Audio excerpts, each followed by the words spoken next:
Écoutez, on démarre quand vous voulez. Je vais vous présenter pour expliquer que vous êtes normalien, agrégé de philo, docteur en philosophie, chercheur donc associé à l'ISJPS, qui est une UMR de l'Université de Paris 1. Vous êtes membre de son centre de philosophie contemporaine et que vous avez fait une thèse sur la permanence de l'objet, la constitution du monde des nourrissons, en dialogue avec le nouveau réalisme. C'était avec Jocelyn, c'est ça, Oui, j'imagine? exactement. Oui. Ouais, ouais. Et vous avez ensuite mené des recherches postdoctorales sur l'émergence de l'esprit soutenues par la Fondation des Treilles. Est-ce que c'est l'émergence de l'esprit chez les nourrissons ou chez l'IA? Vous nous direz ça. Et vous travaillez à présent sur la question de la marge de la conscience, que vous appelez la marge de la conscience, et vous faites paraître un bouquin au PUF, L'art des IA. Je suis très, très, très heureux de vous avoir, puisque l'art des IA, c'est vraiment ce qu'on travaille. Et votre regard nourri de ce background nouveau réaliste et phénoménologique nous semble tout à fait passionnant. Et vous avez d'ailleurs de récemment publié un article dans une revue qui s'appelle Actualité de l'esthétique, un volume qui s'appelle Actualité de l'esthétique phénoménologique, qui s'appelle L'espace latent comme corps virtuel des IA génératives. Et vous nous avez eu la gentillesse de contribuer à un volume sur la question du monde qui paraîtra bientôt. Et aujourd'hui, donc la question, c'est l'émergence du nouvel art génératif. Je serais très curieux de savoir d'ailleurs quel sens vous donnez au mot émergence, si c'est le sens technique ou si c'est un petit peu le sens général. Merci beaucoup et je vous donne la parole, Jim.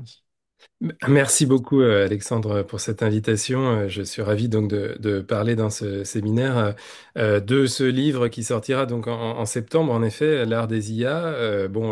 Mon titre aujourd'hui a une acception un peu lâche, mais en effet liée à la notion émergentiste que j'ai travaillé ces dernières années, plutôt dans le domaine de l'esprit du nourrisson et des marges enfin, de l'entrée dans la conscience, de ces marges aussi au sens de la vie préconsciente. Et il se trouve que on peut et on a comparé parfois les mécanismes d'apprentissage, de compréhension du langage des nourrissons avec les mécanismes de l'IA, en particulier générative et connexionniste ces dernières années. Et en même temps, je pense qu'il est intéressant d'en penser aussi les différences et de comprendre en fait que beaucoup des pratiques que nous assimilons à l'esprit, à la conscience, notamment le sens, l'expression sensée et l'expression artistique, peuvent être en fait pensées et décrites hors d'un schéma de la philosophie de la conscience, et donc plutôt aux marges de la conscience, ainsi étendre des catégories comme celle d'art à des agents génératifs qui entrent en ce moment dans un certain monde de l'art, alors défini de manière institutionnelle d'abord, mais pour lesquels il y a de la pertinence, je crois, à parler en des termes qui appartiennent à notre vocabulaire donc artistique, et au champ de la philosophie de l'art. Bon, je vais faire quelques rappels et en présentant un peu ce PowerPoint de manière visuelle en même temps. Donc, simplement de manière introductive, il faut rappeler que les travaux dont on parle ces dernières années n'ont rien d'absolument récent. Ça fait 70 ans que des programmes d'intelligence artificielle se sont développés et on peut résumer la chose à deux grandes pistes, à savoir d'une part l'IA symbolique qui fonctionnait de manière plutôt déductive, comme on dit, c'est-à-dire à partir de tout un ensemble de règles logiques et de définitions implémentées qui permettaient à des IA, à des systèmes, donc des algorithmes, de traiter de l'information en entrée et de réagir par des actions et des prédictions de manière particulièrement efficace dans des domaines restreints, des systèmes de règles qu'on appelle systèmes experts. Par exemple, des IA symboliques pouvaient être très bonnes pour jouer à des jeux comme les jeux d'échecs, mais finalement, elle manquait d'une certaine flexibilité qu'on avait cherchée dès les années 60, hein, avec des systèmes imitant plutôt la biologie humaine, par exemple le perceptron de Rosenblatt, qui ne fonctionnait pas très bien, qui avait été moqué dans les années 70, mais dont l'idée est revenue en avant à partir des années 80, avec un programme dit connexionniste, qui donc essaye de traiter l'information d'une manière plus proche de la biologie humaine, dans ce qu'on appelle des systèmes de neurones, des réseaux de neurones artificiels, donc qui cherchent à la fois à mettre dans des boucles de rétroaction les informations de sorte à ce que les calculs qui s'opèrent sur elles puissent faire retour sur leurs prémices, et puis qui soient des systèmes finalement plus intuitifs et inductifs, c'est-à-dire qui ne partent pas de règles préimplémentées par les programmeurs, mais d'un corpus de données qu'on nourrit, qu'on donne à un programme afin qu'il y repère des récurrences statistiques, des saillances, et qu'inductivement, il en fasse émerger des formes qu'ils comprennent et qu'ils parviennent à reproduire dans un apprentissage que Yann Lequin, spécialiste de l'apprentissage profond, du deep learning, a décrit comme un apprentissage qui pouvait être supervisé, mais aussi non supervisé, encouragé parfois donc par des systèmes de points pour encourager la machine à l'efficacité, mais c'est ce qui a fait émerger donc des IA particulièrement flexibles, particulièrement intuitives et même, dit-on, créatives, depuis en particulier 2022-2023 et tout un ensemble de programmes grand public qui sont sortis, parfois à la croisée d'ailleurs de ces deux programmes de recherche. On parle d'IA neurosymbolique lorsque des règles aiguillent de manière un peu précise les résultats intuitifs de l'IA connexionniste pour l'amener à plus d'efficacité. En tout cas, le système général de ces intelligences artificielles, c'est d'abord d'être entraîné assez longuement sur des banques d'images étiquetées de millions d'images en général, comme ImageNet. Et ensuite, cet entraînement sert donc à de la prédiction probabiliste, prédiction de mots probables, par exemple, ou de suite de mots et de phrases pour les robots conversationnels comme ChatGPT, en associant des mots du langage ordinaire à des figures et ensuite en étant capable donc de repérage de ces figures dans du bruit. C'est ce qui a fait apparaître donc chez DeepMind de Google un programme Deep Dream dès 2015 qui faisait halluciner la machine et repérer par pareidolie des formes qu'elle renforçait dans des images comme par exemple la nuit étoilée de Van Gogh où des chiens pouvaient apparaître en plein ciel.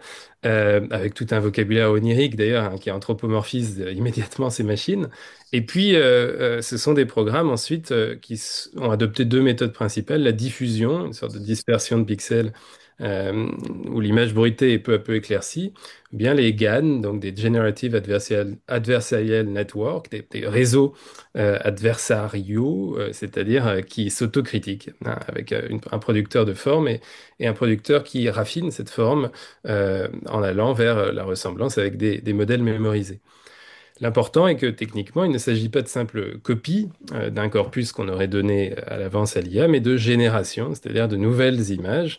Et c'est cette nouveauté qui est en débat, qui est commentée et qui participe à interroger la nature proprement artistique du phénomène.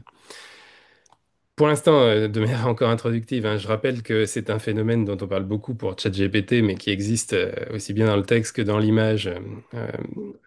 Les dessins, les peintures, les scintigraphies, donc ces photographies de synthèse, mais aussi les vidéos, et aussi dans la sculpture avec des imprimantes 3D, mais aussi des machines reliées à des programmes 3D pour sculpter et créer des éléments architecturaux. Et puis, cela s'applique aussi à la musique, écrite et jouée par orchestre ou synthétisée, et même à des programmes de danse en partenariat avec l'humain. J'ai vu d'ailleurs que Karl Amaran avait écrit à ce sujet, et les interactions humain-machine sont souvent passionnantes en la matière.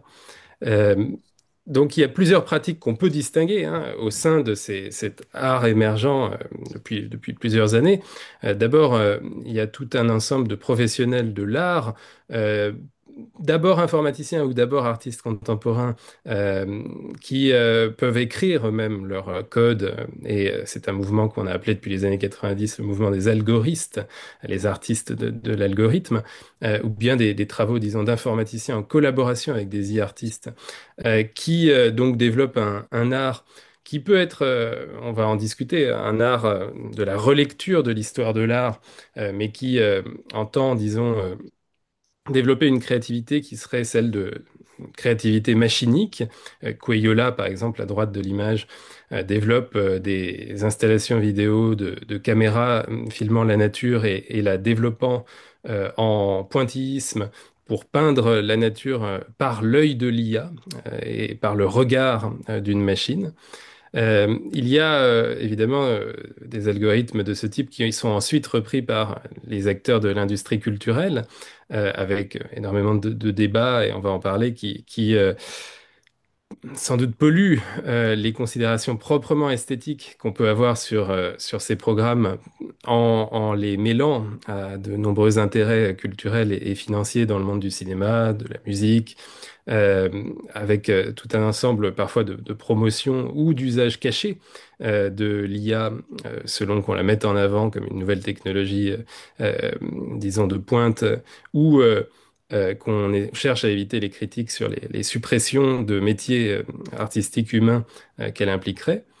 Euh, ces pratiques se doublent donc d'un second usage, celui des programmes d'IA grand public. En fait, c'est beaucoup de ça dont on parle depuis quelques années, à savoir des plateformes qui se sont ouvertes à tous les usagers, souvent pour des usages ludiques, mais qui prétendent démocratiser l'art pour tous et qui proposent, par exemple, de la production d'images dans des formats stylistiques que les usagers, en tout cas le public averti, parvient à reconnaître et donc qui forment sans doute des styles, à la fois le style IA général, qu'on décrit et qu'on conspue parfois, mais qui existe, que les gens tendent à reconnaître, et puis des styles spécifiques aux plateformes d'IA comme Crayon, DALL-E, Midjourney ou Stable Diffusion, qui à la fois cherchent toutes à s'uniformiser, à aller vers, par exemple, l'ultra-réalisme, mais dont on peut reconnaître certaines forces et faiblesses, notamment d'après leur corpus d'entraînement.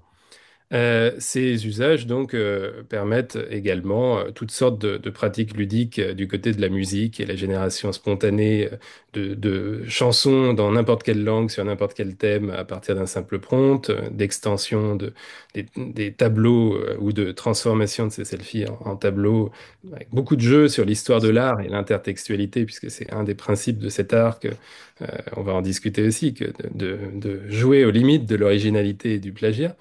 Euh, et puis, ces IA grand public sont aussi reprises par des professionnels de l'art et de la culture qui peuvent assumer hein, leur utilisation, aussi bien en bande dessinée, manga, littérature, que dans des ouvrages historiques et même de la poésie.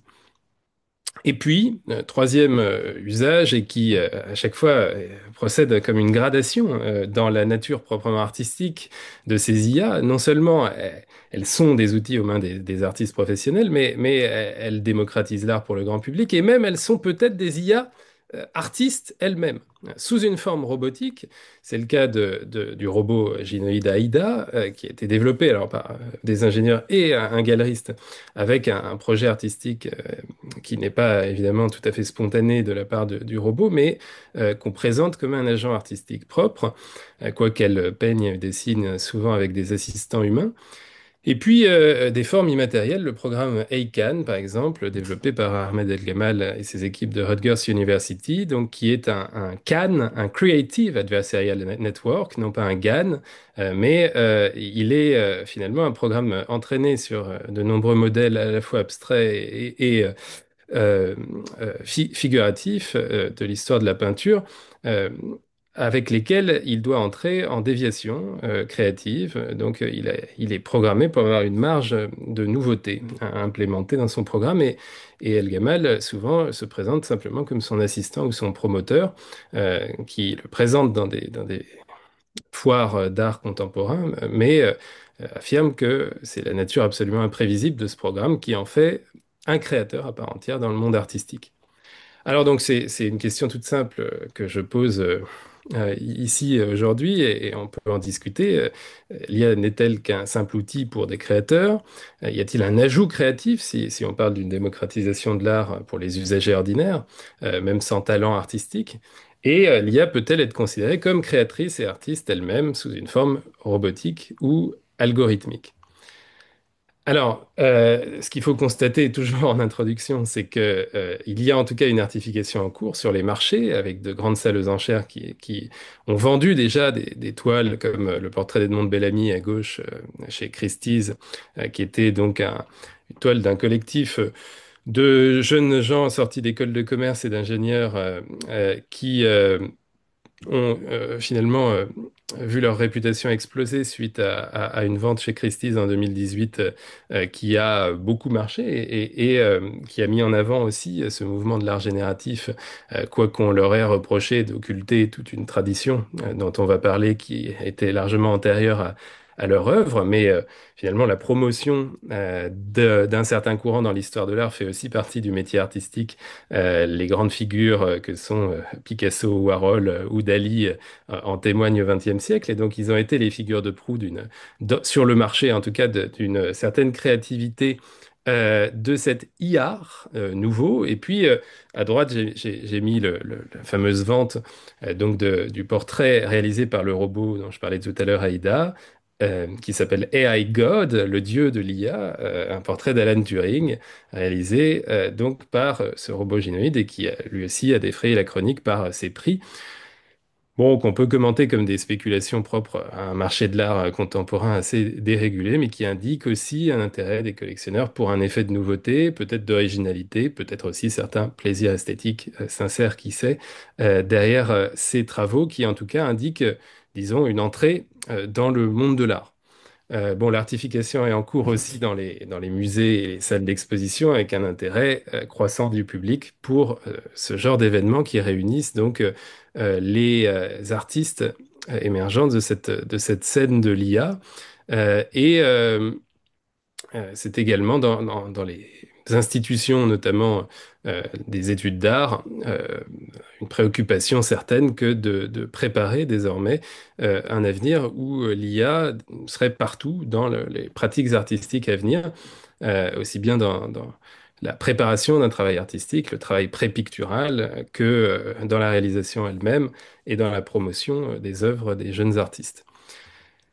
Alors, le problème et la difficulté à penser tous ces sujets, c'est bien sûr qu'ils ont un tel impact sociopolitique, socioculturel, socio-économique sur nos sociétés et sur le monde de l'art, que souvent ce sont les critiques et les inquiétudes qui sont le plus développées, sur lesquelles s'interrogent les médias, le grand public, mais aussi en fait le monde philosophique. La disparition de certains emplois, évidemment, du monde de l'art inquiète, le remplacement et la question de l'obsolescence des humains est souvent de mise.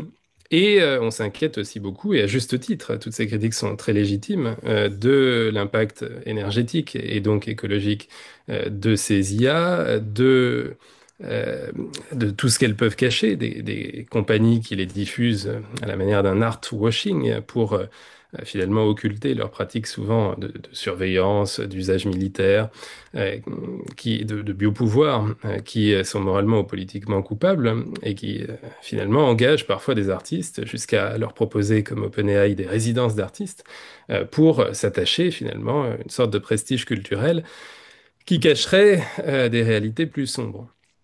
On parle parfois même de menaces pour la culture commune, avec une individualisation de la culture qui serait à l'œuvre dans des algorithmes qui nous fourniraient toujours plus de contenu culturel adapté à des niches de consommateurs qui seraient rendus toujours plus passifs en échange, et une destruction donc de l'intelligence humaine elle-même si nous déléguons finalement jusqu'à nos capacités intellectuelles et créatives à la machine.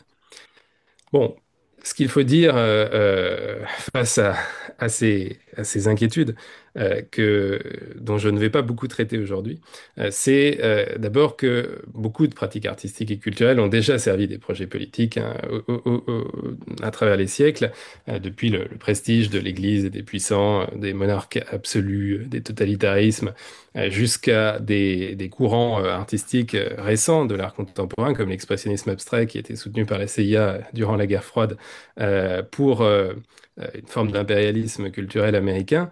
Ce que font les compagnies d'IA qui engagent des artistes ou qui soutiennent des artistes n'a rien de nouveau en tout cas ne peut, disons, être la seule voix critique qui attaque cette technologie. Il se trouve aussi que la manipulation des images, qui inquiète beaucoup, parce qu'on pense l'IA sur le paradigme de la copie de l'humain, donc de la copie de ses peintures, mais aussi de ses photographies, de son rapport à la réalité, qui en serait le simulacre. Cette manipulation des images, eh bien, elle existe elle aussi bien avant l'IA, qui n'est qu'une technique peut-être un peu plus démocratique et qui la rend un peu plus accessible, mais il faut rappeler l'ensemble des arts de propagande, de montage, de la retouche, jusqu'à Photoshop, qui existaient avant l'IA et qui finalement ne sont pas propres à ce phénomène. Là aussi, ne devraient pas le définir entièrement sur un mode critique. Bon, je passe assez rapidement là-dessus, mais les spéculations du marché artistique capitaliste, ces effets d'arbitraire et la précarité dans laquelle ce marché installe la plupart des artistes, là aussi n'est pas attaché à la seule figure de la technologie IA, de même que les pratiques culturelles de masse et la captation du temps d'attention d'un public qui, bon, certes, est particulièrement investi par les algorithmes qui cherchent à lui conseiller du contenu culturel, artistique, entre guillemets, sur les plateformes de streaming, par exemple, ou d'Internet. Mais le profilage et les sondages des attentes des consommateurs, des effets de niche culturelle, n'ont rien d'absolument nouveau là aussi. Chaque technique artistique nouvelle, enfin, a mis fin à des pratiques anciennes et précisément, on compare d'ailleurs souvent l'IA à la pratique photographique, puisque au XIXe siècle, celle-ci elle aussi procuré bien des inquiétudes aux peintres portraitistes. Elle a été désignée comme une pratique ingénieriale ne demandant finalement qu'un maigre talent technique. Et finalement, eh bien, elle a à la fois permis l'émergence d'un art nouveau, en même temps que des arts de réaction à la photographie, développant aussi bien l'impressionnisme que le fauvisme ou le détachement, disons, du photoréalisme en peinture. Et on pourrait tout aussi bien s'attendre à des réactions et à un art contre l'IA, mais de réaction à l'IA, en même temps qu'un art des IA, qui n'est rien d'absolument, disons, dévastateur pour l'art contemporain. Il se trouve que l'effet de nouveauté de cet art et ses critiques tiennent non seulement à ses effets sociopolitiques, socioculturels et socio-économiques, mais aussi à ses résultats et son principe même. Et c'est là où on entre dans un commentaire un peu plus philosophique. On considère que la plupart de ces productions, si ce n'est tout l'ensemble de ces productions, sont atteintes d'un manque d'intentionnalité. Alors, au sens à la fois donc d'un manque d'intention créatrice, mais d'un manque de rapport intentionnel d'un créateur, qu'on imagine en général conscient, en direction d'un monde réel ou idéal qui chercherait à représenter ou présenter à travers une œuvre qu'il viserait aussi intentionnellement comme un projet, rencontrant une matière, s'altérant dans la matière, mais finalement amenant à un objet intentionnel que le public peut regarder comme objet intentionnel dont il peut retrouver finalement les références à travers les signes, l'expressivité de l'artiste peut-être et ses intentions d'origine, voire, comme le dit Collingwood, rejouer l'artiste et son processus créatif lui-même dans une pratique ludique qui fait du spectateur un artiste.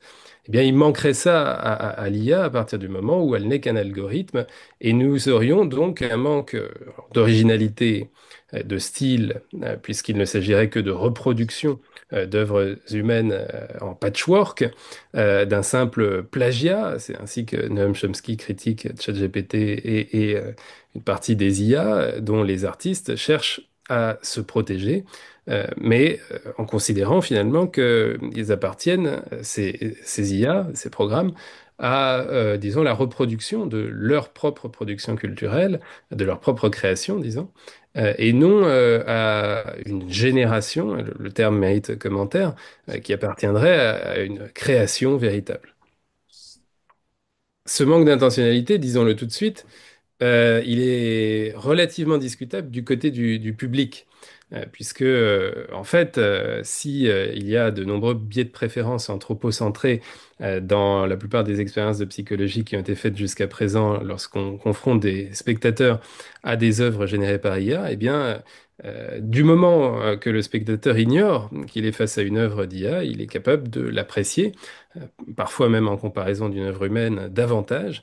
Et on a déjà des œuvres qui ont été beaucoup commentées parce qu'elles ont gagné des concours d'art, comme la foire d'art du Colorado pour le fameux théâtre d'opéra spatial que Jason Allen a fait générer par Midjourney, ou encore The Electrician, une photo qui a gagné donc un prix de photographie généré par DALI 2, euh, avec donc le travail, la contribution, le prompt de Boris Eldagsen. Il est aussi très difficile de parler de cette question de l'IAR et de la nature proprement artistique de ces générations, du fait de la grande diversité des formes en jeu, depuis, donc, je l'ai dit, des formes professionnelles jusqu'à des pratiques amateurs qui peuvent paraître extrêmement superficielles. Et le débat est toujours pollué donc, par l'inquiétude d'une copie, d'une concurrence, voire d'un remplacement de l'humain et par les inquiétudes économiques légitimes de beaucoup d'artistes, en tout cas beaucoup de travailleurs des métiers de la culture et de l'art, de l'illustration, de la traduction, du cinéma, qui finalement entraînent des effets de réaction et de critique qui sont parfois démesurés et prêtent à l'IA une absence totale de créativité du fait de l'inquiétude socio-économique qui pèse sur ces acteurs qui voudraient, disons, être irremplaçables et donc qui n'en critiquent que plus férocement les productions de l'IA. Il faudrait pourtant, et c'est ce que je défends, chercher à poser une question spécifiquement esthétique à ces pratiques génératives et essayer de déterminer d'abord ce qu'on entend par art, si il s'agit de se demander si ces machines, ces programmes et leurs produits peuvent intégrer le monde de l'art. Or, il se trouve que tout le XXe siècle a été traversé par ce que Rosenberg a appelé la dédéfinition de l'art. Une explosion des matériaux et des formes plastiques, depuis le ready-made, l'abstraction, les monochromes, l'art de la performance, l'art informatique et vidéo, qui ont finalement donné pour mission à l'artiste de repousser sans cesse les limites de l'art, l'art devenant finalement cette pratique qui interroge sans cesse sa définition. Finalement, c'est souvent sur le mode plutôt historique qu'on s'est mis à questionner la manière dont certains artefacts, et certains gestes pouvaient, en tant que système symbolique, fonctionner à certains moments de l'histoire et face à certains publics comme de l'art. Nelson Goodman, ainsi, abandonne la question essentialiste qu'est-ce que l'art dans manière de faire des mondes pour demander plutôt quand y a-t-il art, c'est-à-dire quand est-ce qu'un système symbolique, un ensemble de signes, peut placer le spectateur dans une attitude interprétative à partir de certains symptômes qu'il va détecter, mais qui restent des symptômes ouverts et qui peuvent changer à travers l'histoire, de sorte que l'on ne s'arrête jamais sur une définition figée et éternelle de l'art. Dans un tel cas, eh bien, il y aurait quelque chose de tout à fait spontané à dire que nous sommes entrés dans une nouvelle extension du monde de l'art qui intègre désormais des agents non humains, des agents informatiques.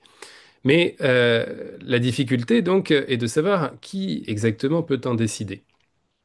C'est une question que certains attribuent simplement aux institutions du monde de l'art. En particulier, des gens institutionnalistes comme George Dickey considèrent que le monde de l'art est d'abord un ensemble sédimenté par des pratiques et des discours critiques qui sont ceux des musées, des galeries, des collectionneurs ou des critiques. Bon, le problème est que, il s'agit dans ce cas de laisser décider un certain arbitraire, alors à la fois du bon goût bourgeois et du marché capitaliste, qui peut tout à fait être discuté. Il y a eu parfois, semble-t-il, des retards dans l'artification de certaines pratiques, de la bande dessinée au mouvement graffiti, qui n'avaient pas été intégrées par les élites muséales ou tout simplement critiques, alors qu'il semble qu'elles formaient déjà tout un ensemble de pratiques artistiques en amont de leur reconnaissance institutionnelle. On pourrait dans ce cas confier la question au public. dès lors qu'il y a public pour apprécier une pratique, nous pourrions dire qu'il s'agit déjà d'art. Et disons, dans un geste subjectiviste, nous confierions l'appréciation euh, au spectateur. Dans ce cas, dès lors qu'il y a un intérêt pour les pratiques d'IA, on peut dire qu'il y a art. Le problème est que le public est manipulable par les industries culturelles, notamment capitalistes, et qu'on peut interroger la neutralité de ces appréciations si elles sont provoquées par notamment des plateformes qui voudraient imposer un programme culturel qui déformerait nos conceptions de ce que devrait en vérité être l'art. Goodman lui-même défendait une approche qu'il appelle objectiviste, au sens où il pense qu'il y a quand même des symptômes qui doivent résister même s'ils ne fonctionnent pas toujours, dans une œuvre d'art pour qu'elle soit proprement artistique. Et à travers l'histoire, l'ensemble des œuvres d'art ont peut-être des traits communs, quoique ouverts, qui se retrouvent comme des symptômes qui pourraient être identifiés dans telle œuvre ou telle autre à travers l'histoire. Et notamment, il en fait une question donc de système symbolique.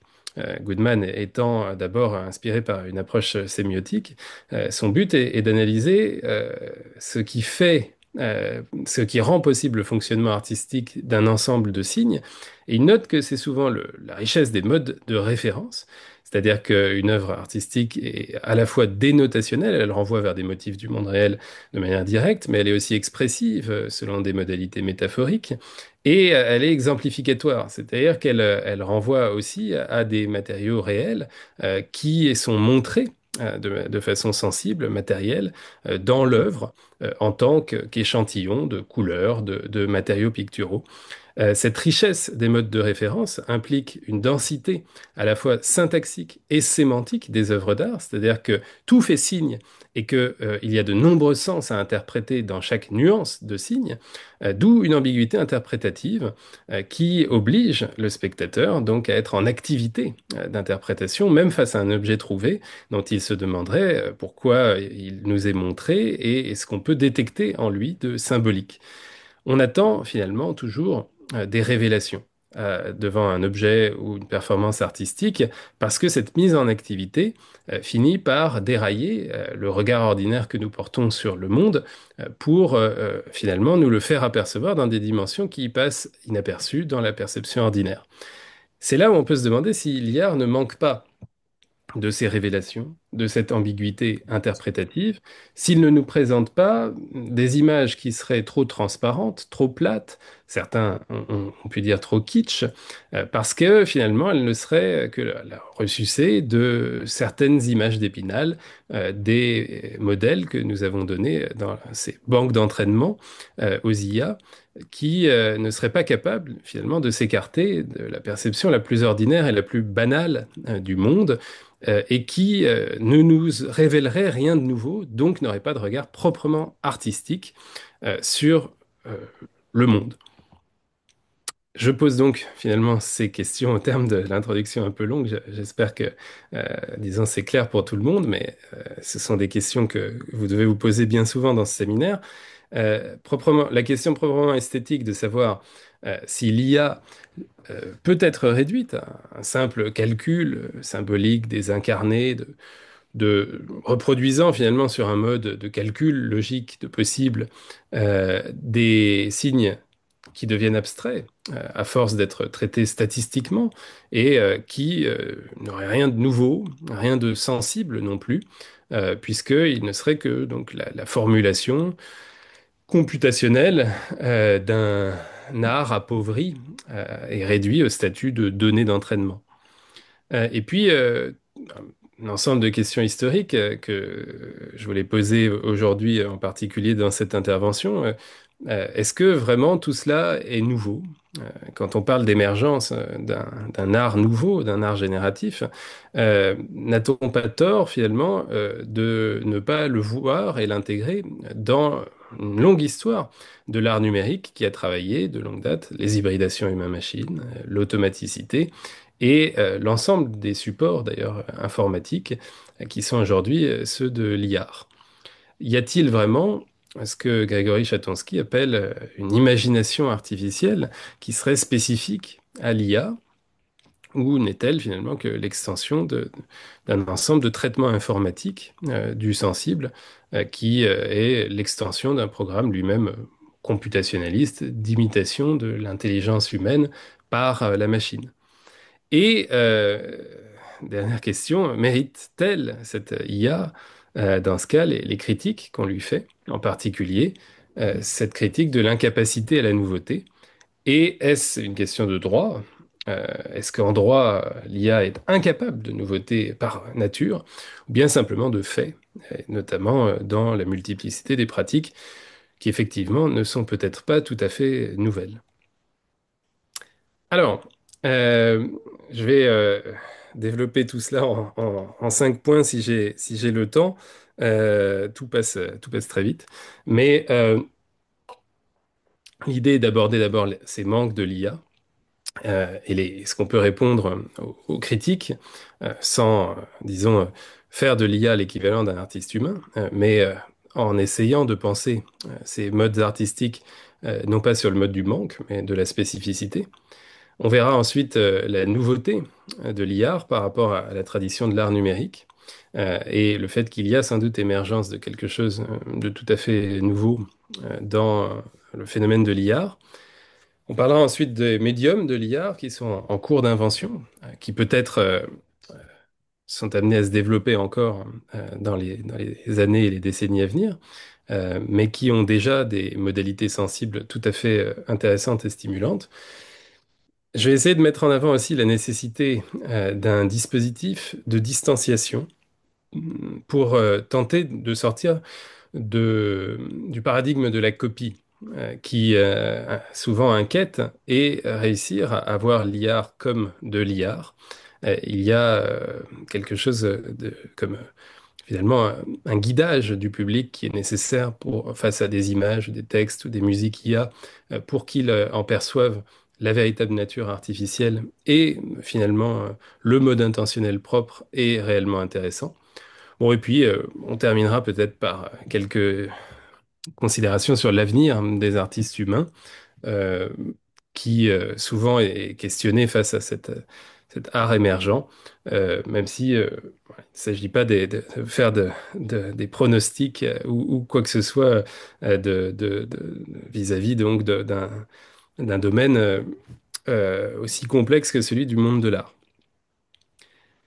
Alors, cette première partie, je voudrais la commencer en définissant un peu le réseau des critiques que j'ai pu identifier, mais je suis ouvert à la discussion là-dessus, concernant donc les manques, en particulier le manque de nouveauté, qui serait celui donc des algorithmes génératifs et la définition, disons, restreinte qu'on donne à ces programmes, à savoir une sorte de machine à calculer les possibles, eh bien, cette critique, elle prend, il me semble en tout cas, 4 formes, souvent apparentées d'ailleurs. D'une part, il y a une tradition phénoménologique, alors qu'on pourrait dire issue de Merleau-Ponty et de L'Œil et l'Esprit, qui finalement, dès L'Œil et l'Esprit, mettait en avant les dangers de l'artificialisme de la cybernétique, qui se développait dans les années 50 avec le programme de Norbert Wiener, et qui finalement est lu par Merleau-Ponty comme un programme purement mécanique et intellectuel qui est un refus d'habiter l'espace, d'habiter le monde, qui ne comprend pas la nature proprement sensible de notre rapport au monde, du rapport humain au monde, et qui empêchera donc toujours cette machine de traitement de l'information qu'est un ordinateur d'avoir un authentique rapport au monde et un monde faute d'avoir un corps. Il faudrait finalement, pour n'importe quel artiste, qu'il prête son corps, hein, selon le mot de Paul Valéry et que Merleau-Ponty cite dans L'Œil et l'Esprit, que l'artiste prête son corps et qu'il offre un voir spécifique, quasiment phénoménologique, qui rende le monde à sa nature, donc de monde toujours en lien avec l'imagination, la pratique, la sensibilité incarnée du vivant, euh, et qui ne pourrait être réduit à un ensemble de données de un et de 0 sur lesquelles computer. La tradition deleuzienne insiste aussi sur le manque de corps de programmes informatiques et on pourrait dire, réduit cette IA générative émergente aujourd'hui euh, à un programme, disons, de calcul sur du possible qui ne toucherait pas à la dimension de virtuel de l'art.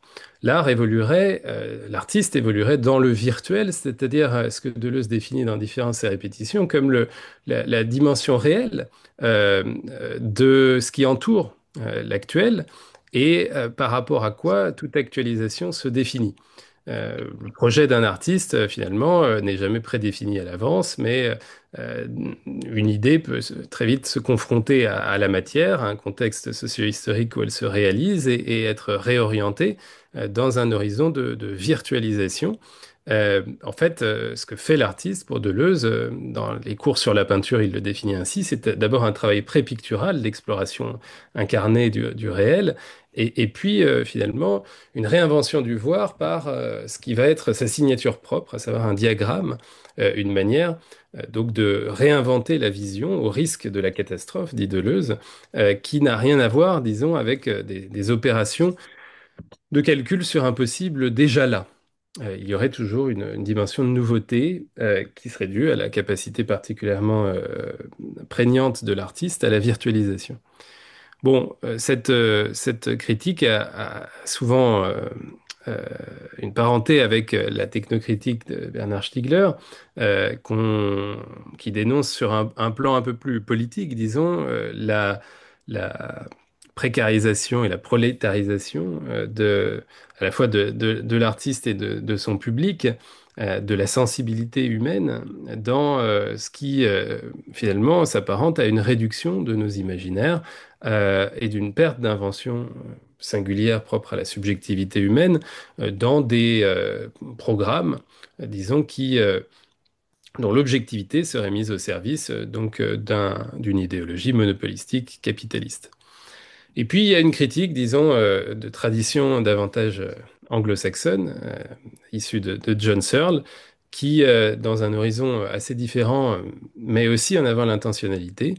J'en parlerai un peu dans 2 jours au Collège de France, justement, et qui, en fait, pour le dire vite, considère qu'un ordinateur, et donc une IA, n'aura jamais accès à la sémantique des discours qu'elle traite, c'est-à-dire à leur sens intérieur vécu en première personne, mais n'opère que sur des syntaxes, donc à un niveau syntaxique, c'est-à-dire sur des règles de communication qu'on peut lui implémenter, mais qui n'impliqueront jamais qu'elle parlera vraiment, qu'elle dessinera vraiment, qu'elle comprendra quoi que ce soit de ce qu'elle produit.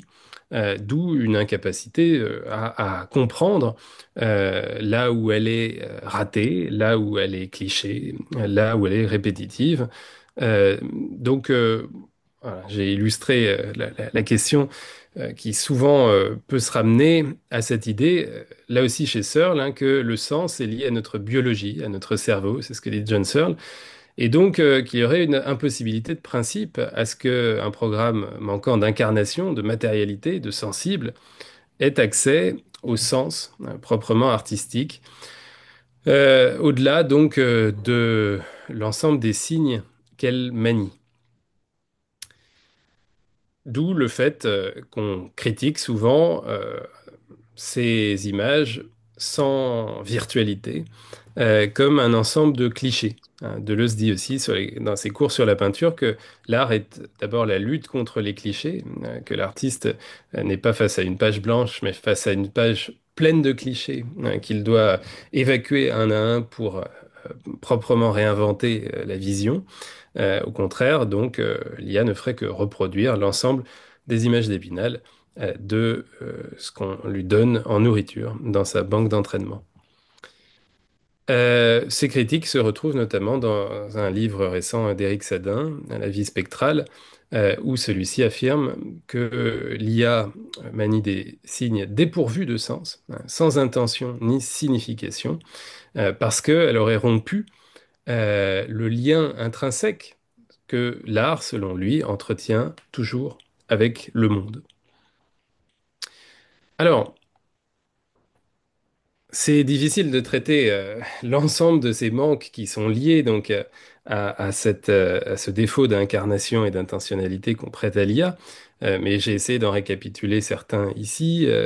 Donc un manque de conscience, de liberté créatrice, d'intentionnalité, je l'ai dit, de corporéité, de sensibilité, d'inventivité, d'originalité ou de personnalité octoriale. Si l'on fait l'avocat du diable, cependant, il y a deux stratégies argumentatives qui peuvent permettre d'être un peu plus clément avec l'IA et de penser son incorporation dans une conception étendue de l'art. D'une part, tout un ensemble de pratiques artistiques ont pu se faire sans ces attributs au cours de l'histoire. Alors, il y a d'abord toutes les pratiques artistiques qui ne se sont jamais pensées tout simplement comme de l'art, hein. Soit par une forme d'amateurisme, de modestie, de dimension artisanale, décorative, traditionnelle. Les pratiques qui ne cherchaient pas d'invention stylistique personnelle, dont la valeur prégnante n'était pas l'originalité, qui est en fait une valeur individualiste née essentiellement à la Renaissance. Il y a tout un ensemble de pratiques dont l'aspect collectif est non octorial. Tout un ensemble d'œuvres, des Aèdes de l'Antiquité aux farces et aux chansons populaires du Moyen Âge ne sont pas signées et sont, disons, une tradition de reprise permanente, de broderie, d'intertextualité sur des mythes collectifs. On observe, j'ai mis un exemple ici de Christ Pantocrator, hein, à quel point finalement les variations peuvent être modestes à parfois un millénaire d'écart, et à quel point, disons, cette dimension d'originalité que nous attachons aux beaux-arts contemporains ne se retrouve pas dans l'ensemble des pratiques artistiques. Il y a tout un ensemble de pratiques qui ont été aussi artifiées au XXe siècle, alors qu'elles n'étaient pas pensées jusqu'alors comme de l'art. Ce que Dubuffet a appelé l'art brut, des seins d'enfants, de malades psychiatriques, de peuples non occidentaux parfois. Et puis, la dernière dimension, voilà, que je voulais traiter, c'est celle de l'art commandé. Il se trouve que le postulat selon lequel tout art démarre d'une intentionnalité et d'une intention créatrice singulière et personnelle est mis en défaut par quasiment l'ensemble des productions de l'histoire de l'art avant, disons, le romantisme. Puisque énormément des portraits de l'âge classique, mais aussi de l'art religieux et de l'art décoratif ou architectural et du design, sont donc des commandes de l'Église, des puissants, qui, disons, imposent tout un ensemble de cahiers des charges à un artiste dont l'intention originale n'est pas le cœur de la pratique. J'ai pris l'exemple du Jugement dernier de Michel-Ange, donc qui a été peint à la chapelle Sixtine sur une commande du pape Clément VII. Évidemment, c'est non seulement un thème qui lui est imposé, un lieu avec les contraintes de l'espace, mais ce sont aussi donc les normes compositionnelles de son temps, le statut qu'il occupe au sein des peintres de son époque et le style qu'on attend de lui. Et puis même des normes de morale. Il est intéressant pour l'anecdote de savoir que l'Église a fait repeindre énormément de ses figures nues en demandant à un peintre qu'on a appelé le Baraghettone de rhabiller les nus un peu trop audacieux de Michel-Ange. Donc la question de la censure morale qu'on reproche parfois aux IA contemporaines en les traitant de pudique et en y voyant un défaut artistique, une incapacité à être immorale ou sexuelle, par exemple, disons, fait aussi partie des nombreux débats de l'histoire de l'art et parfois donc des contraintes, des commandes d'artistes. Enfin, si l'on reproche, disons, à la pratique de l'IA un manque d'incarnation, et un manque peut-être de sensible, où finalement il ne s'agirait que de traiter d'une idée et de lui donner une forme parfois visuelle ou sonore, mais disons à partir d'une pratique qui serait purement intellectuelle de traitement de l'information, bon, il faut aussi relever que l'art conceptuel de ces 60 dernières années à minorer, voire éliminer la part sensible, parfois la part expressive, en affirmant récemment qu'il ne s'agissait plus d'exprimer quoi que ce soit et que seule l'idée comptait en art. J'ai mis l'exemple de Kozout qui, dans One and Three Chairs, fait équivaloir le concept de chaise, sa définition, sa photographie et la chaise réelle. En haut, ce sont des exemples aussi de la manière dont l'art contemporain a abandonné la prétention disons, un projet intentionnel qui serait contrôlé par l'artiste. De nombreux artistes ont incorporé le hasard dans la créativité, depuis les mobiles dessinant d'eux-mêmes de Tinguely, aux poèmes dont les mots sont tirés au sort de Tristan Tzara, en passant par l'art des performances comme Marina Abramovic qui fait intervenir les spectateurs sur son corps de manière imprévisible et parfois violente dans les mises en scène de sa figure d'artiste. Donc, la difficulté face à ces nombreuses pratiques, c'est toujours hein, de se demander s'il y a de toute façon un concept d'art qui permettrait de les unifier. Arthur Danto a souvent dit qu'il fallait ne pas renoncer à penser l'entièreté de l'art sous un concept philosophique commun. Pour lui, d'ailleurs, l'art conceptuel est une forme d'achèvement du but hegelien de l'art, qui est de devenir philosophie et de se penser soi-même. Mais il se trouve que dans dans ces nombreuses pratiques que je viens de brosser très rapidement, eh bien, on trouve toujours un minimum de questions intentionnelles quand même. En particulier, le spectateur, même face à une œuvre, par exemple, d'art ready-made, se demandera pourquoi l'objet lui est montré. Il faut, en dépit donc de tout ce que je viens de dire sur l'absence de nécessité d'une intentionnalité forte à la source de l'art, il faut une réflexion intentionnelle du spectateur sur ce qu'il est en train de voir et certaines des intentions au moins qui peuvent être à l'œuvre dans le spectacle, Danto dans La Transfiguration du banal, parle en particulier d'une réflexion nécessaire sur l'écart entre l'image et sa référence.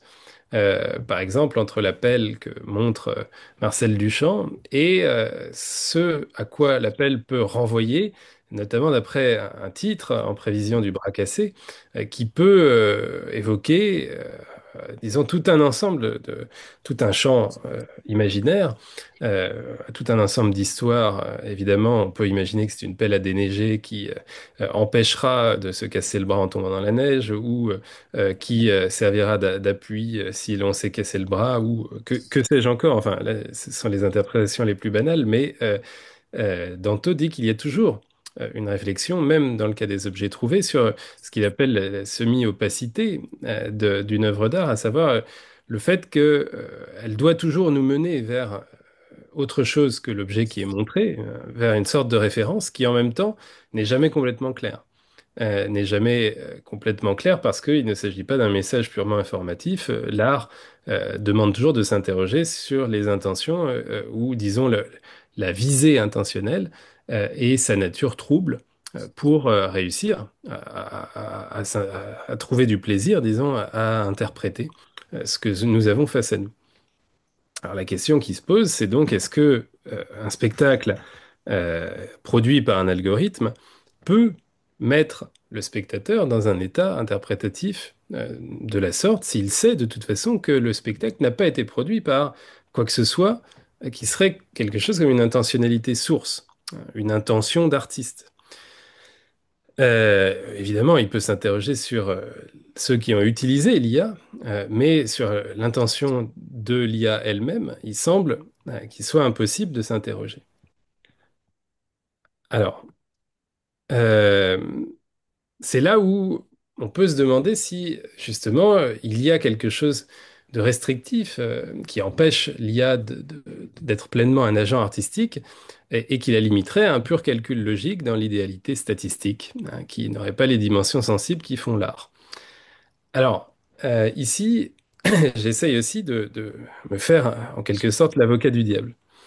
On pourrait considérer que sans avoir à prêter de conscience à l'IA, et dans l'hypothèse de ce qu'on appelle l'IA faible, qui semble aujourd'hui, disons, la plus crédible, eh bien, il y a néanmoins tout un ensemble de pratiques que réalise, disons, un algorithme de type GAN, par exemple, qui sont similaires à des pratiques artistiques intentionnelles. D'abord, eh bien, il y a un apprentissage par imitation de ces programmes qui est partiellement similaire à la création humaine. La créativité humaine n'est pas un point source ex nihilo, mais s'inspire toujours de nombreux modèles dans les musées ou les ateliers d'artistes, et l'imagination productive, telle que l'a définie Kant, est en même temps toujours discutée dans sa dimension reproductive, puisqu'elle a besoin, disons, d'un rapport à la perception empirique et à la mémoire pour s'effectuer. Alors, le traitement des banques de modèles d'une IA générative ne sont pas similaires, évidemment, à la manière dont un étudiant en art apprend, puisque une IA est soumise à des millions, voire des milliards de données, et n'a pas de défaut mémoriel. Donc, a un rapport, en fait, moins intuitif et moins oublieux à ces influences. Un rapport qui peut être aussi moins polarisé par des valeurs, puisque, disons, les données sont traitées de manière égale. Cependant, à partir du moment où une IA réussit à entretenir, disons, un rapport de mémorisation à tout un ensemble de modèles qui sont traversés de l'intentionnalité de leur créateur, on peut imaginer qu'une partie de cette intentionnalité est récupérée ensuite dans les œuvres qu'elle génère. Il se trouve que l'IA a une capacité à faire sens, hein, qui maintenant est évidente jusque dans les œuvres picturales. Et c'est un maniement de signes dont nous reconnaissons la référence, qui permet peut-être d'appuyer une thèse qui serait celle de l'externalisme sémantique, à savoir la thèse selon laquelle le sens des signes que nous utilisons n'est pas dans notre tête. C'est ce que dit Putnam dans The Meaning of Meaning.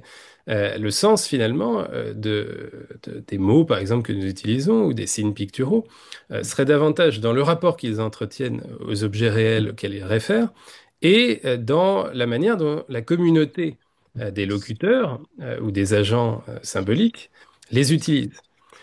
Quand j'apprends par exemple un mot d'argot ou un mot de jargon philosophique, je ne sais pas toujours en donner la définition, je n'en ai pas toujours la sémantique précise en tête, mais j'apprends à bien l'utiliser en contexte, de manière fatigue, à m'insérer dans un champ qui l'utilise et à en comprendre finalement les usages corrects, même si je ne sais pas exactement ce que cela signifie.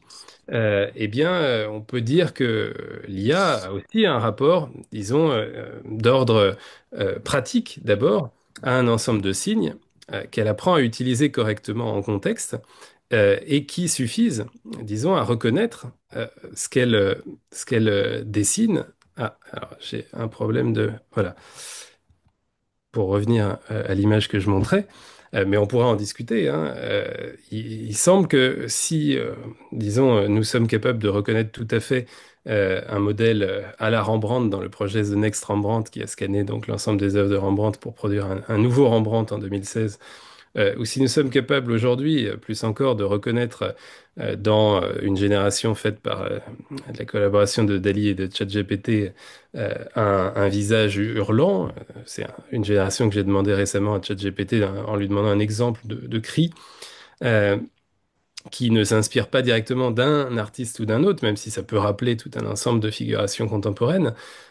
Mais c'est d'abord un usage correct d'un ensemble, disons, de signes picturaux qui sont associés ici à un imaginaire du cri, de l'expressivité humaine, même si je ne prétends absolument pas que l'IA ressentirait ce que ça fait que d'être en colère ou de crier. Mais disons que la pratique artistique, disons, ne nécessite peut-être pas plus qu'un bon maniement de ces signes.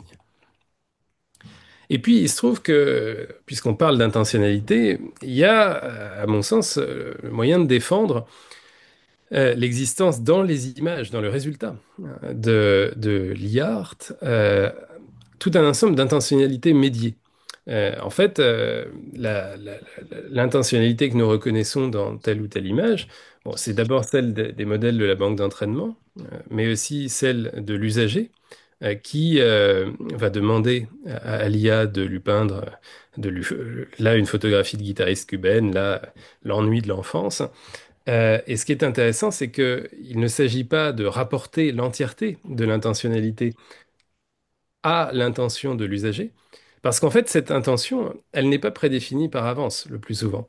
Dans la pratique de l'IA, en tout cas, il y a quelque chose d'imprévisible qui tend l'utilisateur à spécifier ses intentions à mesure qu'il rencontre des premières générations qui ne le satisfont pas tout à fait. C'est ce que je propose d'appeler une intentionnalité dialogique, c'est-à-dire qu'il y a un dialogue entre un usager et son IA qui permet à l'usager de spécifier son projet par des mots, mais aussi par la rencontre avec la matière, en quelque sorte, de l'IA qui a ses propres limites, dont l'usager comprend peu à peu les limites, en même temps que l'IA enregistre les demandes précédentes de l'usager et spécifie peu à peu, ou se rapproche peu à peu de ce qu'elle comprend de l'horizon d'attente de son usager.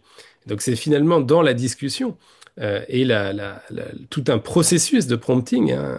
Une image est rarement le résultat d'un seul prompt, mais plutôt de ce processus de prompting qu'émerge, disons, le sens final de l'image.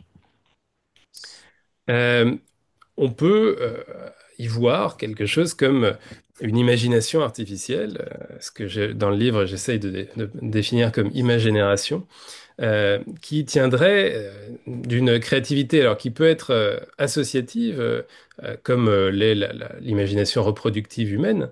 Quand on demande à des enfants d'imaginer un nouvel animal, souvent ils associent des traits de deux animaux qu'ils connaissent. Euh, mais qui peut être aussi exploratoire. C'est le terme qu'utilise Margaret Bodem dans The Creative Mind pour expliquer la manière dont un programme pourrait, à partir de règles du jeu d'un genre artistique donné, explorer tous les possibles qui n'ont pas encore été utilisés par les artistes humains, à la manière donc des les cases d'un échiquier qui n'auraient pas encore été cochées.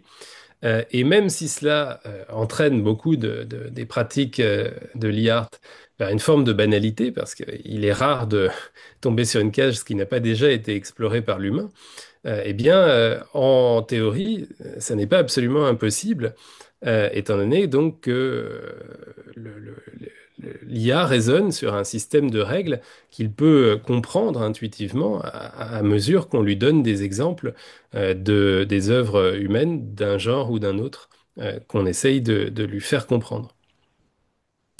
Bon, j'ai mis là donc quelques textes qui m'ont incité à explorer un peu plus certaines des dimensions de ces questions sous un angle phénoménologique pour celles et ceux que ça intéresserait, notamment d'essayer de voir à quel point la dimension sensible de la création IA peut être comparée au corps de l'artiste, dont on dit souvent qu'elle manquerait et son incarnation, peut-être, dans des corps robotiques, mais aussi des corps algorithmiques.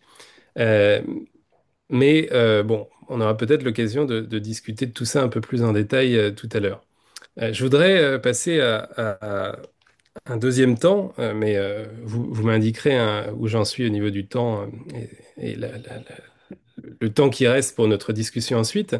Mais simplement, beaucoup plus rapidement peut-être, je voudrais réinscrire un peu cette IAR dans la tradition de l'art numérique pour voir à quel point... Cher Jim, il faudrait Oui, qu'on puisse raisonnablement finir vers 19 heures à peu près, si ça vous paraît raisonnable.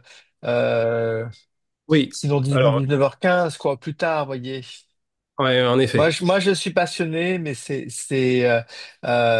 extraordinairement riche et extraordinairement dense en plus, puisqu'en fait, Oui. c'est quand même toute l'histoire de l'approche phénoménologique, au moins de l'art que vous déployez, et donc c'est tout à fait intense. Merci beaucoup.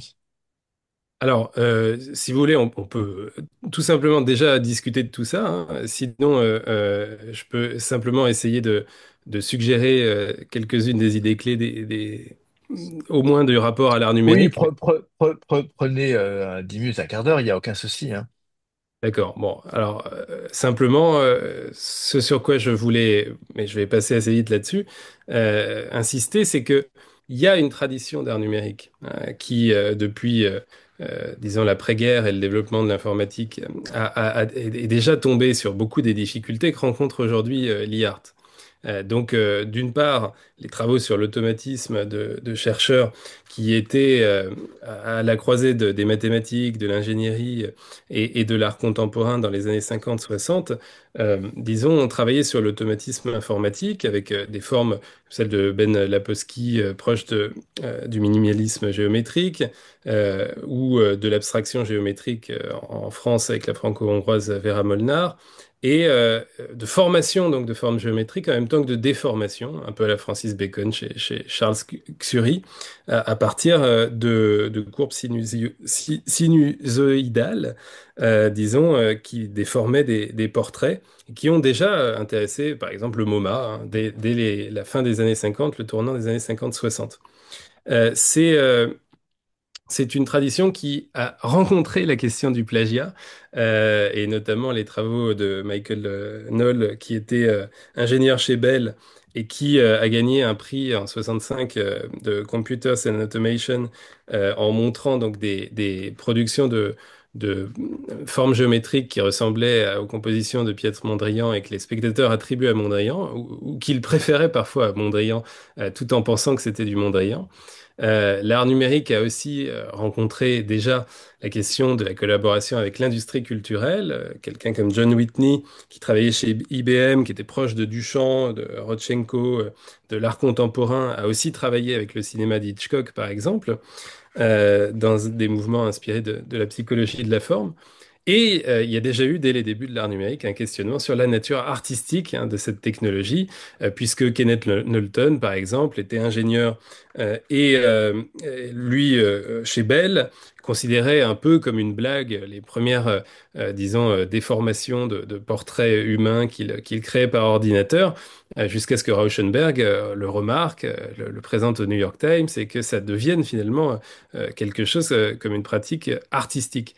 Mais c'était tout de suite en débat, hein. Quelqu'un comme Frieder Nacke a pu dire qu'il ne devait pas y avoir d'art informatique et dénoncer à la fois les proximités de l'informatique avec la guerre du Vietnam ou avec l'automation dans l'industrie capitaliste.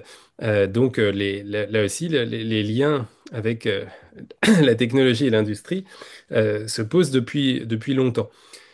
Il y a eu en 1968 de grandes expositions qui réunissaient ingénieurs, artistes et chercheurs de cet art numérique, euh, qui s'est questionné sur les interactions humain-machine, y compris dans le domaine de la danse, sur la générativité de la vie dès les années 70, et sur la question des environnements virtuels, de la manière d'engager le spectateur dans de nouveaux spectacles dès la fin des années 80. C'est enfin un mouvement, l'art numérique, qui a engagé une réflexion sur la nécessité donc de l'open source avec le développement du web, en même temps que d'une sorte de fierté d'être le signataire de son propre code dans le mouvement des algoristes. Enfin, dès le pixel blanc d'Antoine Schmitt dans les années 90, la question de savoir ce qui pouvait nous intéresser dans un spectacle généré aléatoirement. Et en l'occurrence, Antoine Schmitt dit que le spectateur d'un simple pixel se mouvant sur fond noir peut projeter énormément d'intentionnalité, de curiosité, chercher à repérer des formes et des récurrences dans ce spectacle qui a immédiatement pour lui un intérêt artistique. Enfin, l'art robotique a aussi développé, avant l'IA, un rapport aux interactions humain-machine et au hasard. Donc, la question est de savoir s'il y a une nouveauté à cet art de l'IA. On en parlera. Il me semble, ce sont des propositions, hein, que finalement, alors que l'art numérique qui précédait était centré sur la recherche, finalement, la plus contemporaine de formes abstraites, d'art optique, d'art géométrique, l'art IA est davantage tourné vers les références méta à la manière de penser l'art traditionnel, le classicisme, le surréalisme. C'est un art davantage peut-être du passé que du futur dans ses thèmes. Ainsi, souvent, il s'agit de réparer le passé, comme les statues d'Egor Kraft, ou de manière thanaturgique, de faire ressusciter les morts, de penser le statut de notre culture aujourd'hui. C'est aussi un art qui réutilise les algorithmes écrits par d'autres, placés parfois en open source, plutôt que de développer une fierté propre au concepteur de son propre code. C'est aussi un art, l'aria, qui laisse plus d'abandon de la maîtrise de l'œuvre finale à la machine, en considérant qu'il y a quelque chose comme une boîte noire incompréhensible de l'IA, euh, décrit parfois comme un espace latent qu'on pourrait explorer, mais dont les dimensions nous échapperaient toujours. Enfin, c'est un art qui laisse à la machine une créativité beaucoup plus ancrée dans un présent, à la fois le présent d'un corps robotique qui a un ici et maintenant, et un présent du dataset, hein, de la banque de données, qui inscrit souvent une IA dans une certaine culture. On le reproche parfois d'ailleurs parce qu'elle a des biais racistes, classistes ou sexistes liés à sa banque d'entraînement, mais qui en font, disons, le modèle d'une certaine époque. Alors, je vais passer sur la partie que je voulais faire sur la question, disons, de la nature sensible de cet art. Elle réutilise des médiums de l'art classique, la toile, mais elle s'essaye aussi à des projections lumineuses, avec par exemple Refik Anadol, qui a fait énormément de projections mouvantes et d'écrans mouvants. Euh, c'est un art qui s'essaye aussi donc à la reconstruction de la vision par des œuvres interactives qui peuvent entrer en interaction avec le public, comme dans les expositions d'Obvious qui suggèrent aux spectateurs de proposer des prompts à une œuvre évolutive en galerie. Et puis c'est un art qui insiste souvent sur la collaboration plutôt que la compétition avec la machine, comme Suzy Rongfu qui propose à ses spectateurs euh, de se faire faire un portrait, soit par la machine, qui va beaucoup plus vite qu'elle, soit par elle-même. Et la plupart des spectateurs, dit-elle, préfèrent poser rapidement devant la machine que quelques minutes devant elle, par pudeur. Mais finalement, elle ne se sent pas menacée, parce que son opération artistique n'est pas de faire des dessins, mais de présenter justement cette machine la nature d'un dessin humain à un spectateur qui doit réfléchir ensuite à ce qu'il attend de l'art. Bon, euh, on pourra parler de la nature des usages, peut-être un peu plats ou kitsch de beaucoup des images d'IA. Je pense qu'il y a là une esthétique intéressante qui se développe aussi sur Internet avec des critiques de nouveaux espaces d'exposition que sont les réseaux sociaux, qui ne sont pas inintéressants, y compris dans l'appréciation des glitches et des erreurs de l'IA. Mais l'important, et c'est sur que je voudrais finir, c'est que en fait cet art est intéressant et nouveau si nous arrivons à le voir non pas comme une copie de l'art humain, non pas comme une copie de nos peintures et de nos photographies, mais véritablement comme un art généré, et généré souvent en direct par un algorithme. En fait, c'est plus intéressant quand le spectateur est mis non seulement face à l'œuvre, mais face à son processus créatif. Alors Mario Klingemann, par exemple, représente en quelque sorte l'IA comme une boîte un peu vieillotte d'ailleurs d'autoradio qui le place en bas des portraits évolutifs qui sont générés par cette IA pour bien que le spectateur, disons, comprenne qu'il ne s'agit pas de peinture, mais d'une œuvre en train d'être générée par un programme.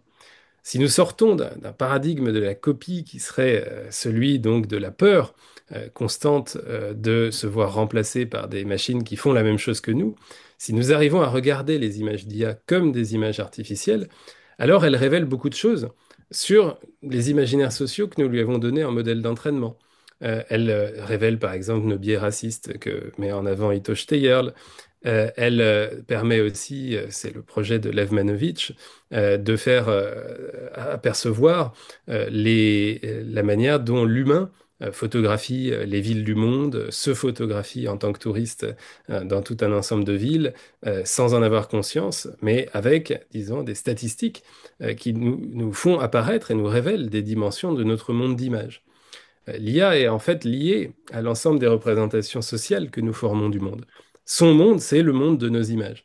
Et donc, quand on demande à Stable Diffusion ou à Dali des choses aussi simples que la boisson préférée des philosophes, par exemple, et qu'elle nous place Stable Diffusion face à une sorte d'alcool et Dali face à du café, nous avons là deux visions du philosophe enivré ou sérieux qui, au moins, engagent une réflexion sur les représentations sociales que nous nous faisons de la philosophie, par exemple, et qui permettent de réfléchir à ce fait pictural du cliché auquel on peut s'identifier ou qu'on peut refuser mais qui permet une réflexion sur l'intentionnalité collective de nos images et la manière dont les statistiques en révèlent certains des aspects. Là aussi, j'ai mis au hasard une image que j'ai fait générer à Stable Diffusion, le plus grand cauchemar pour un homme du Moyen Âge.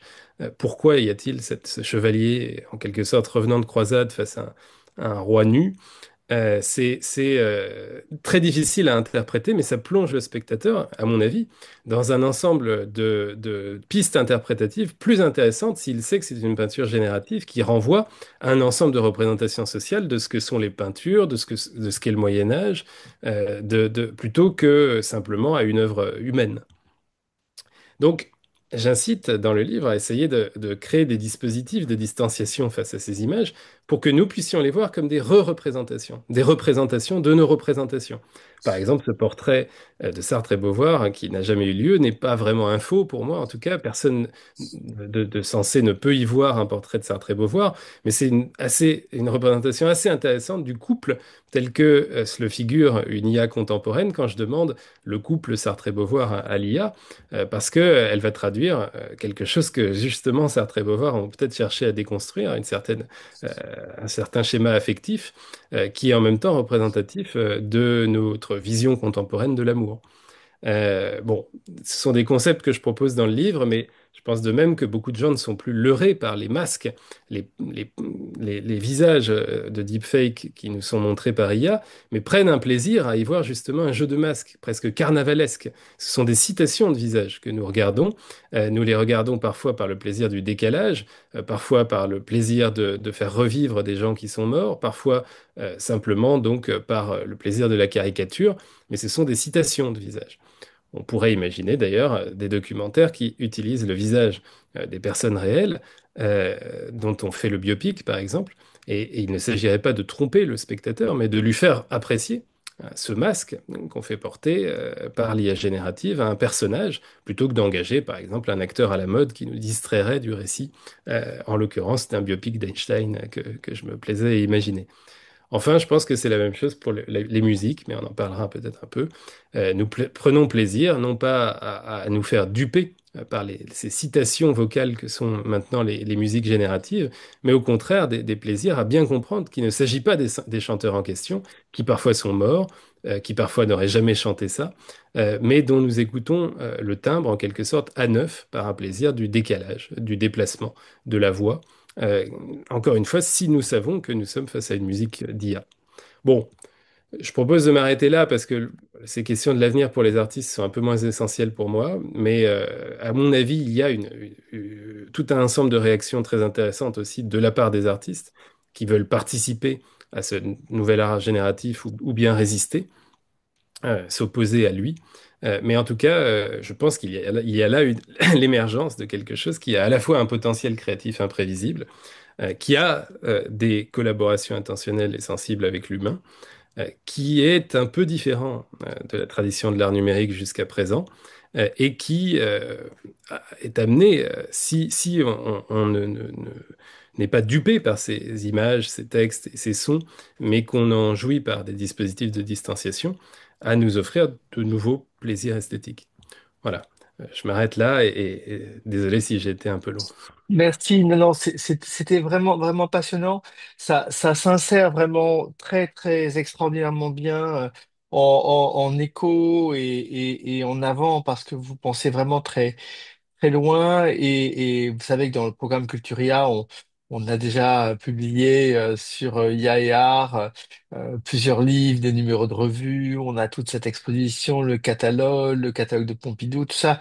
et vraiment une effervescence intellectuelle. Dans cette effervescence intellectuelle, vous avez vraiment des propositions très, très, très, très fortes, assez congruentes, hein. Vous le verrez dans ce que je fais sur la philosophie de l'art, vous le verrez au Collège de France, puis je pense que vous avez peut-être déjà lu. On est vraiment très, très, très, très, très proches. Mais je pense que vous avez vraiment fait un travail très extrêmement approfondi. Euh, euh, j'étais très passionné, hein, par notamment la gamme philosophique de position par rapport à ce que pourrait être l'intention de l'IA que vous avez proposé. J'ai été absolument passionné par vos propres expériences. Je suis un petit peu quand même étonné que votre hypothèse finale, c'est finalement de dire que bon, c'est un art du passé. Alors, je suis d'accord sur le fait, et je j'essaierai de le montrer, qui réouvre toutes les problèmes, toutes les problématiques artistiques de la modernité. Vous l'avez dit, la désessentialisation de l'art au premier chef, la question de l'intention par rapport aux arts amateurs, aux arts bruts. J'en parlerai au Collège de France. Je suis tout à fait Oui. d'accord avec vous. En revanche, il y a un tout petit peu d'étonnement quand même, finalement, que votre conclusion, ça soit de dire, bah, c'est un art du passé, et finalement, c'est que comme distanciation et que comme espèce de lentille rétrospective sur l'histoire culturelle que ça peut nous servir, alors même qu'on a quand même survendu l'IA et qu'on peut s'interroger sur sa capacité à créer du nouveau. Et à vous entendre, on n'y est pas, il n'y a pas de nouvelles images. Il y a au mieux un peu d'imprévisible. Et cet imprévisible nous montre au fond l'inconscient culturel. J'étais assez étonné de votre conclusion qui, au fond, assez pessimiste, un tout petit peu négative sur l'art des IA. Est-ce que je vous ai mal compris? Alors, c'est bon, c'est difficile, et je n'ai peut-être pas une appréciation d'ailleurs complète de toutes les pratiques artistiques assez effervescentes dans ce champ. Mais je pense en fait qu'on peut associer l'idée qu'il s'agit d'un art qui est dans beaucoup de ces pratiques très rétrospectives, puisque souvent il s'agit de contempler de manière méta un corpus de données qui a été établi par le passé ou un corpus de données présentes mais disons en direction duquel l'IA est toujours orientée, euh, puisque son monde, ben, c'est le monde des données qu'on lui donne en entraînement. Mais pour autant, je suis assez persuadé que ça peut créer de la nouveauté quand même. De même que au 19e siècle, quand on a inventé l'approche statistique dans les sciences sociales, on a découvert énormément de choses sur notre histoire qui étaient jusqu'alors de l'ordre de l'inconscient social. Et je pense que en fait, il y a une force dans la masse des données que nous donnons à traiter à une IA et la capacité qu'elle a de s'en saisir de manière statistique. Il y a des puissances de révélation sur nos imaginaires sociaux, sur la manière dont nous regardons alors, des sujets du passé. Je sais que Lev Manovitch, par exemple, a fait beaucoup d'expérimentations sur notre manière de voir la peinture du passé. Nous imaginons que les impressionnistes sont beaucoup plus colorés que les peintres classiques. Or, quand en moyenne, on donne à une IA tout un ensemble de visualisations du corpus des peintres de l'époque classique contre les impressionnistes, l'étalonnage des couleurs vers le marron et le gris est tout aussi important dans l'impressionnisme. Donc, il a une manière, disons, de faire apparaître à contre-courant de certaines représentations sociales des faits du passé qui ne nous apparaissaient pas. Il est possible aussi qu'il nous parle de notre présent, dans la mesure où il met en exergue l'ensemble des représentations sociales parfois biaisées hein, que nous avons donc du monde contemporain, des professions, etc. Et puis, pour ce qui est de la composante, on va dire, abstraite de tout un art génératif, par exemple, Eikan est capable de faire de l'abstraction. Je pense que c'est quelque chose de nouveau hein, que de regarder une œuvre comme celle produite par Ekan, non pas comme une simple forme géométrique, par exemple, ou comme un aplat de couleurs, euh, comme c'était le but de l'art géométrique ou de l'expressionnisme abstrait, mais de les regarder comme des représentations. Il y a là une nouveauté parce que finalement, bah, on peut avoir de nouvelles émotions esthétiques en ayant l'impression, par exemple, d'être soumis à un spectacle qui a le sublime de condenser en une image des millions de productions humaines qui nous ramènent aussi à notre lien avec le reste de la culture humaine. Euh, Ce sont des supports artistiques et des visualisations artistiques donc qui peuvent produire des effets qui n'ont pas eu lieu jusqu'alors dans l'histoire de l'art. Pour autant, est-ce que il y a là, on va dire, des choses qui, pour l'instant, sont d'une réinvention formelle entièrement différente des banques d'entraînement et des modèles qu'on leur donne? Bah, nécessairement, non.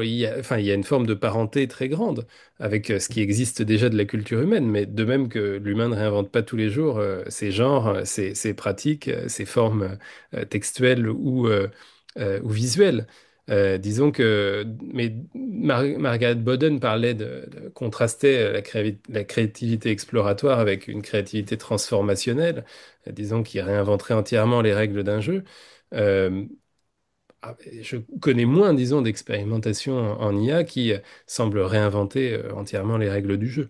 Mais je crois quand même hein, que le simple fait que nous regardions ces images comme des re-représentations est quelque chose de tout à fait nouveau dans l'histoire de l'art. Il n'y avait pas jusqu'alors de spectacles comme cela, c'est-à-dire de spectacles de notre monde d'images ou de notre histoire des images. Oui, je vais pas être d'accord avec vous alors que je suis à 99% de ce que vous dites. Je pense que l'opposition de Margaret Boden entre les deux formes de créativité, en fait, elle s'applique pas pour l'art, en fait. Je pense que ça marche pas. Et je pense que il n'y a pas plus de possibilités de nouveautés dans un imaginaire d'artiste qui est nourri par son passé. Je sais pas la manière euh, euh, je sais pas, n'importe quel peintre à la Renaissance est nourri de ce qui l'entoure. C'est là que moi j'ai un point d'étonnement de votre de cette dévaluation finalement quand même relative qui ferait simplement de l'art de l'IA un art de réassemblage, de combinaison. Alors même qu'il me semble quand même que cette question-là, elle est ouverte pour n'importe quel art qui est recombinatoire et que j'essayerai d'en dire quelques mots. Il y a des manières en fait de hacker, de traverser l'espace latent, de l'inséminer, de le combiner avec l'ordre de la nature, par exemple, de propulser la poésie dans des nouvelles formes d'écriture, l'écriture visuelle, dans des choses qui sont quand même relativement originales, me semble-t-il, en tout cas qui sont peut-être un petit peu plus qu'un regard rétrospectif vers la recombinaison qu'on a souvent qualifiée de surréaliste. Hein. Vous n'avez pas employé le mot, mais c'est souvent un mot qu'on emploie pour la capacité combinatoire des arts. C'est là que j'ai juste un tout petit peu et alors peut-être que c'est parce que je viens de faire une exposition sur l'art et que donc j'ai envie d'en distinguer quand même une certaine capacité de rupture. Mais bon, voilà, c'est peut-être mon petit point. Est-ce qu'il y a une ou deux questions dans notre... on en discutera après-demain au Collège de France. Est-ce qu'il y a, il y a d'autres remarques dans l'Assemblée, peut-être? Oui, moi, Christine Vialquezer, je ne sais pas si vous m'entendez. Oui, Oui, je vous entends Euh, très bien. j'ai plusieurs questions, remarques. Euh, d'une part, dans votre exposé, votre argumentation très nourrie, j'étais un petit peu gênée par la notion d'absence d'autorialité dans certaines formes d'art qui, du coup, ne disqualifieraient pas l'IA quand vous avez mentionné l'art brut. il y a un geste d'auteur, il y a une intentionnalité même chez des personnes qui ont des problèmes psychiatriques. Donc, c'est une petite remarque. Et d'autre part, il me semble que quand on discute d'un art qui serait vraiment fait par de l'IA, euh, est-ce qu'il n'y a pas une forme de fascination pour la création d'une machine autonome qui oublierait le rôle du prompting dans la génération de ces images, sans compter tous les biais dont vous avez parlé de l'espace latent, qui sont également une création humaine. Oui, merci pour cette question. Alors, d'une part, très certainement, il y a beaucoup d'œuvres d'art brut qui ont une intention vectorielle. Simplement, je pensais à... Récemment, j'entendais une collègue qui parlait de l'exposition d'un psychiatre péruvien qui s'appelait Honorio Delgado, je crois, qui a montré tout un ensemble d'art des instituts psychiatriques de Lima à peu près en même temps que du buffet, hein, et la plupart de ces œuvres n'étaient pas présentées avec un nom, voire même une date. Et donc, il y a eu, disons, une tradition d'exposition, de même que des dessins d'enfance, sans les associer à des noms. C'était peut-être d'ailleurs une sorte d'erreur de l'exposant, hein, mais ça a pu exister.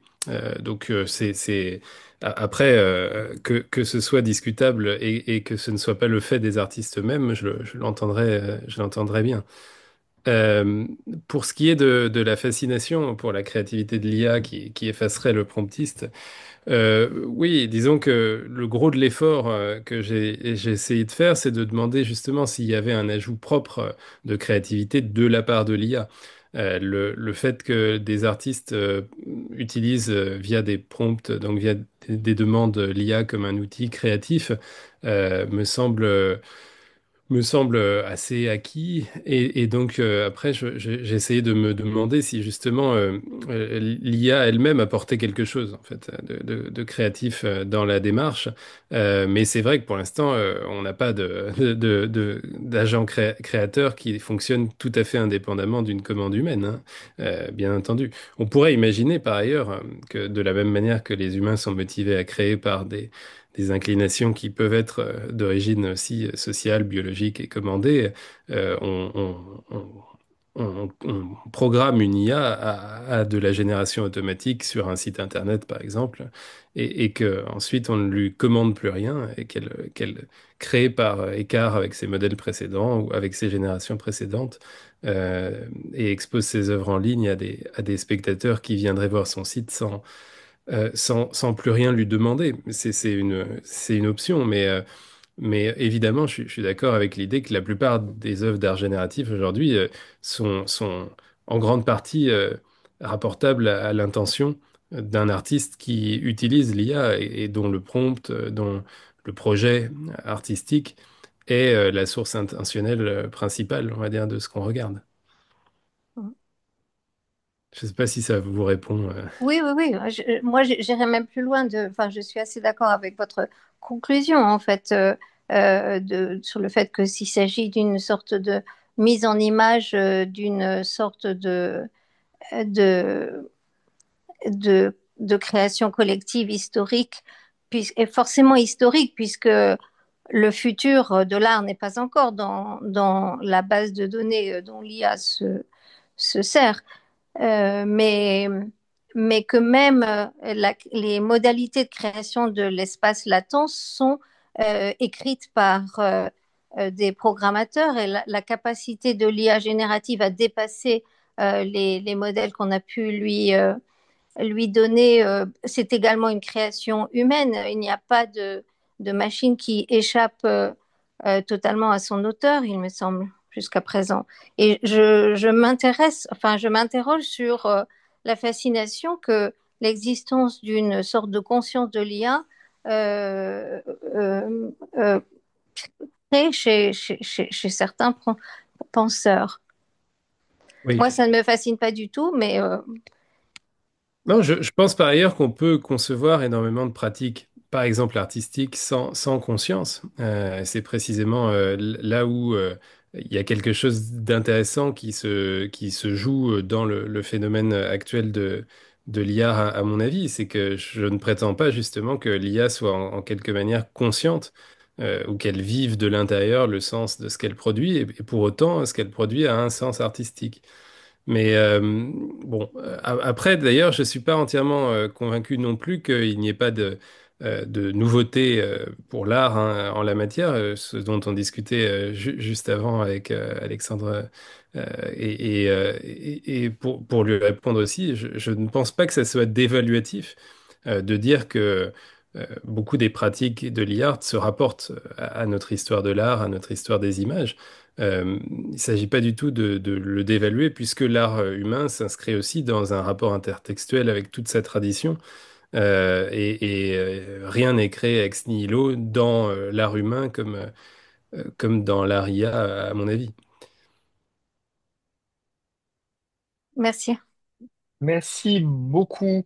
Écoutez, on a une chance tout à fait extraordinaire, c'est en fait de pouvoir continuer cette discussion à Paris pour ceux qui seront présents au Collège de France mercredi. Je voudrais vraiment vous remercier. On sera très très très heureux d'avoir une version très très développée, très très étendue dans votre livre, hein. Je ne sais pas si vous avez déjà corrigé les épreuves. Moi, je trépigne d'impatience de lire ça parce que c'est vrai que vous avez fait un travail qui est évidemment nourri de d'une culture philosophique qui est quand même rare. Et je vous remercie vraiment d'avoir participé. On va mettre en ligne en fait le séminaire. On va aussi sans doute vous réinviter dans nos futurs projets et peut-être même travailler ensemble. J'en serais très très très heureux parce que c'est vrai qu'on est maintenant toute une équipe dans le laboratoire Talim et à la Sorbonne Nouvelle autour de ces thématiques-là. On essaie de constituer un peu une masse critique et trouver quelqu'un qui a une telle qualité qui touche à la fois à la philosophie, mais aussi un usage pratique, et puis aussi une réflexion aussi sur l'économie, en fond, puisque vous l'avez évoqué à plusieurs reprises, de ces IA, c'est vraiment tout à fait passionnant. Merci beaucoup, Jim, merci, Avec merci, et plaisir. puis à très très bientôt, et nous, on se revoit à Paris. À bientôt. Merci Bonsoir, beaucoup. bonsoir.